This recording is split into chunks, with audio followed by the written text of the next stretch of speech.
Hey everyone, and welcome back to my channel. I hope everyone's doing okay. In this video, I'm going to be doing a first impression and review on the L'Oreal Infallible Total Cover Foundation. I am such a big fan of the L'Oreal 24-Hour Infallible Matte Foundation, so when I saw this be released, I was like, give it to me right now. I also bought the L'Oreal Pro Glow, which I will do a first impression on very soon, but I needed to try this because I am so obsessed with this. I have raved about it for, God now, nearly what? A year? I am literally ob-freaking-cessed. So this is gonna be like, you know, maybe another favourite. We'll soon see, guys. Stick around and I will get into it right now.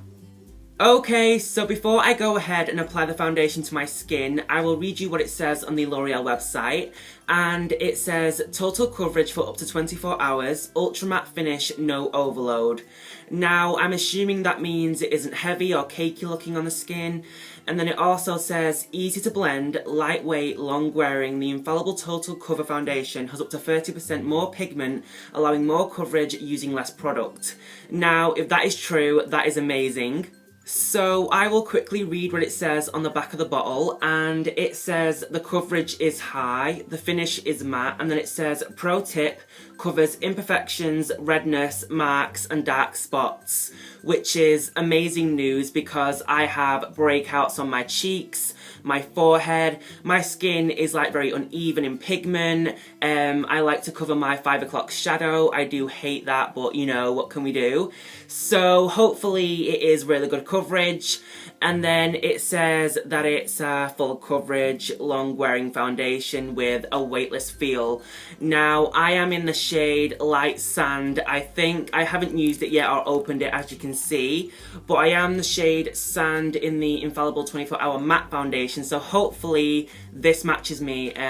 Yeah, let's open it up and get it on my face. I did moisturise my skin about half an hour ago, but because it has kind of really sunken into my skin, I am going to apply a little bit more before I put the foundation on, because I do believe this is very mattifying, and that is amazing, but I don't want to look like dry as a bone. So I use the Palmer's Cocoa Butter Daily Skin Therapy Softens, Smooths, Relieves Rough, Dry Skin, 24-Hour Moisture. Anyway, let's just apply a little bit of this onto my skin to add a little bit more extra moisture, you know? Can't ever be too moisturised, guys.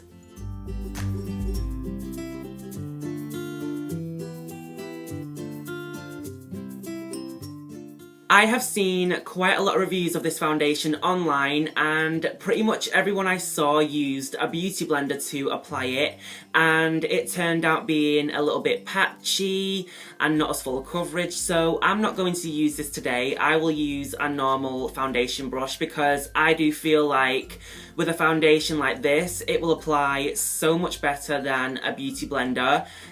So yeah, that's what I'm going to do today.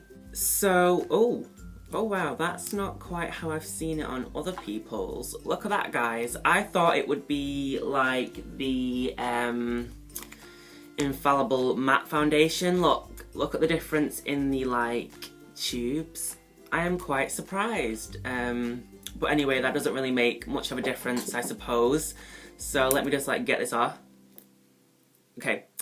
Now let me show you. Look at that, guys. Can you see that? Look at how thick and moussey it is. Ooh, girl, this is going to be some coverage. I am hoping. I'm so excited. It does look like a good shade for me.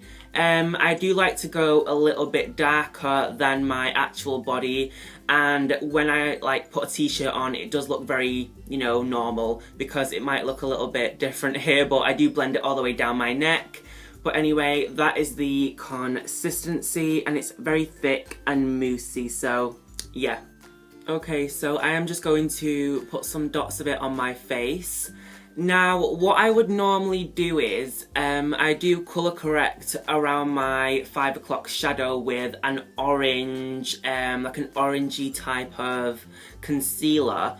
But because I want to really see how the coverage is, then I'm going to test it with just my normal straight up skin, you know, no concealer on already or anything, to see if it covers up my really dark pigmentation down here and also my spots. So we will soon see. It feels super, super moussey on the skin. Really, really does. Here goes nothing. Let's blend it out. Ooh, I like that coverage already, like, yes. It is blending out really easy.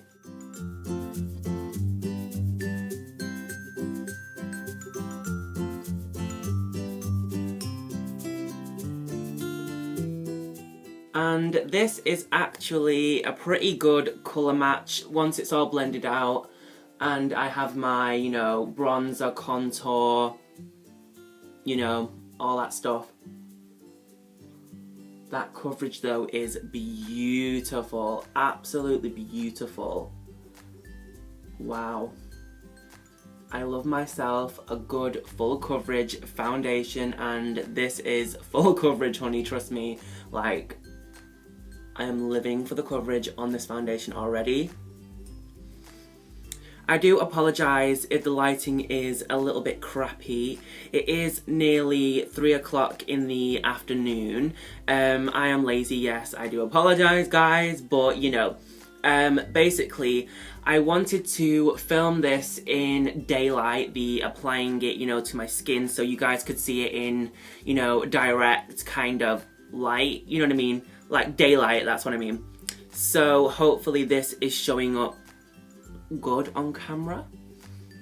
The coverage is beautiful. Oh my, I am so like, oh guys, I'm obsessed already. It is so beautiful. Oh, that coverage. Yes, I can already see this is gonna be one of my faves.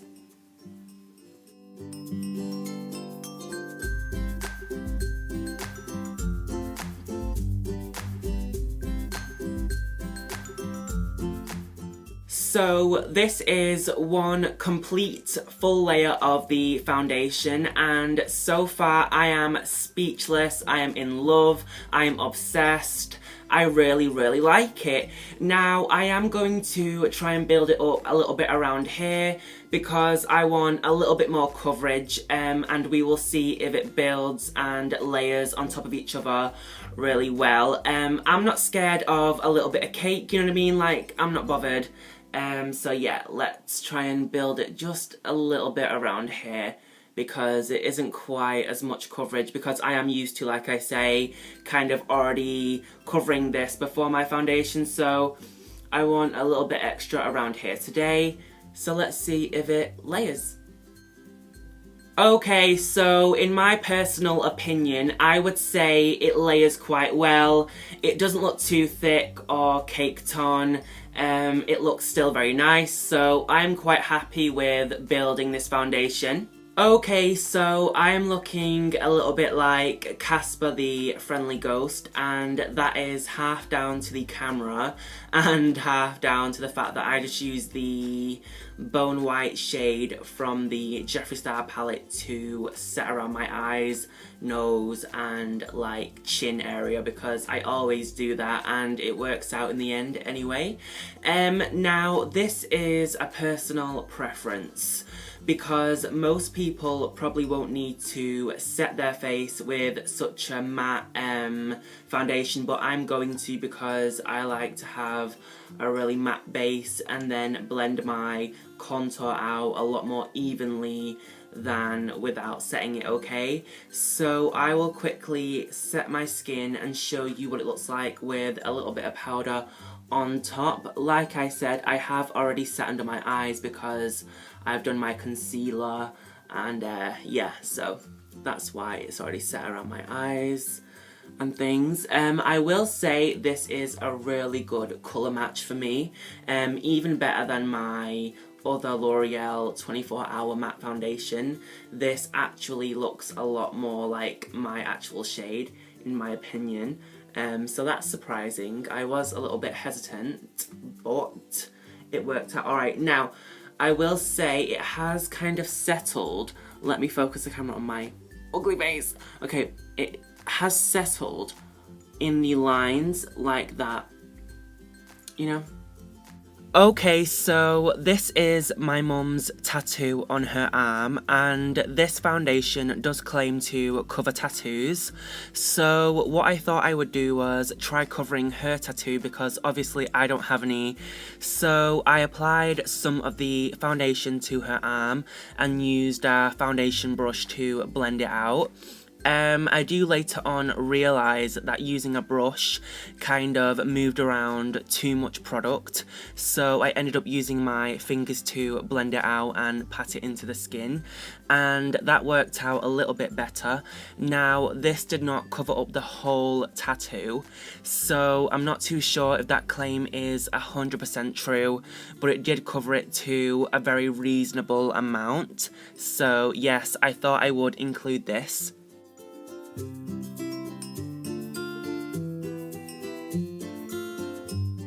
Okay, so now I have completed all of my makeup, and this is how the foundation is looking. I am really happy with it, but I do have two tiny issues with it, okay? Basically, on my forehead, I do have some expression lines when I do that. The two lines kind of stay there all the time, as you can see. Please do ignore that spot, but those lines kind of get the makeup to gather inside of them, and this foundation has also done that. Now, this does happen with a lot of foundations that I do wear, so I won't kind of blame the foundation too much because it is kind of a regular occurrence to me. Now also, my 5 o'clock shadow area, like I said in the video, I haven't colour corrected it today because I wanted to see how good of a coverage the foundation was. Now, this foundation claims to cover tattoos, so I would expect it to cover my discoloration to the absolute max, okay? Now, on my chin, I can still see a lot of discoloration, and here, which has surprised me because it has covered my spots really well, but this discoloration is still very visible, and here as well, and here. It has kind of accentuated my texture on my skin, and the texture up here as well, but that again kind of happens a lot with my foundations. I don't have perfect skin, and that is just something I can't really, you know, fix overnight, so this cannot be completely blamed on the foundation, but this is just a couple of the problems I have noticed since I applied it. I have had it on now for about 3 hours, and I haven't powdered since. And I am getting a little bit shiner here and here, but everywhere else seems to be okay so far. The current time is 17 minutes past 6, so I will check back in a couple of hours and let you know how it's wearing and lasting and all that stuff. I will try and wear it till quite late in the evening to give you guys a good idea on the longevity of the foundation. And yes, I guess I will speak to you all in a little while. Okay, the time is 8:05, and I have been filming another YouTube video, and of course, take into consideration I am sat in front of a light, and my mum always has the heating on, okay? So basically, it is getting a little bit oily and stuff like that. As you can see, I am getting a bit shiny around my T-zone, my nose, at the side, bit on my forehead. I am not completely matte, and I did powder as well. If I do this, I do get a little bit of transfer. There's like a little bit of like product on my fingers, which is rank, guys, but I'm gonna be real. So it is a little bit oily, but nothing like, oh my god, grab me a powder. Do you know what I mean? Like nothing like, oh my god, your face is dripping off. So, you know, I'm not even that mad at anything at the minute. So basically, I will check in again in a little while, guys. Okay, this will probably be my last check-in, and the time is about 10:20. I do apologise, guys, because I do realise that I said I would leave the foundation until quite late in the evening, and I didn't do that, but I do advise maybe watching some more reviews and first impressions to get a bit more of an idea of how long the foundation does last, but I did think I would add this bit in to kind of give you guys a reason why I didn't really wear it too long. I was just so tired. And this is how the foundation is looking. I do feel very oily right now, okay? Let me focus the camera. This is how it looks. Look, I'm very oily. I mean, I don't feel the quichest, okay? And I am tired, so this is, like I said, probably my last check-in of the night. All in all, I do like the foundation. I do think it is a good product, and I will definitely be wearing it a lot more. And yeah, I would definitely recommend it to everyone who watched this. It does have its flaws, but you know what, for the price, it is well worth its money. And you can do a lot worse, basically. So yeah, thank you for watching. If you did enjoy it, then give me a thumbs up. Subscribe if you are new, and leave me a lovely comment. I do hope you found this video helpful and you enjoyed watching it and all that stuff. And yeah, I will see you all in my next video, guys. Thank you for watching. Bye for now.